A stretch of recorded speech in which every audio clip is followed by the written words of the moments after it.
اگر کوئی شخص کہتا ہے کہ میں خداوند تعالیٰ سے محبت کرتا ہوں اور اپنے بھائی سے نفرت کرتا ہے تو وہ جھوٹا اور مکار ہے، کیونکہ جب وہ آنکھوں سے نظر آنے والے انسان سے برا سلوک کرتا ہے تو نادیدہ خدا کی محبت کس طرح کر سکتا ہے؟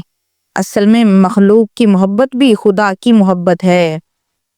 جو شخص اپنے لیے خزانہ جمع کرتا ہے وہ خدا کے نزدیک سب سے زیادہ غریب ہے، اور ایک بے سر و سامان مفلس خدا تعالیٰ کے نزدیک سب سے زیادہ دولت مند ہے۔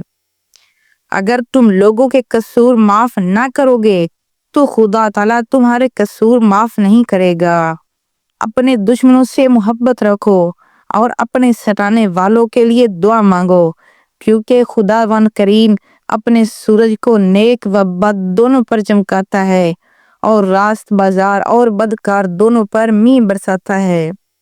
جو لوگ تمہارے دوست بننا چاہتے ہیں ان کا دوست بنو، عادل کہلاؤ گے۔ تمہاری عمر برابر گھٹتی جا رہی ہے، بس جو کچھ تمہارے ہاتھ میں ہے اس سے کسی کی مدد کر جاؤ۔ ایک عورت صرف ایک راز خفیہ رکھتی ہے اور وہ ہے اس کی عمر کا راز۔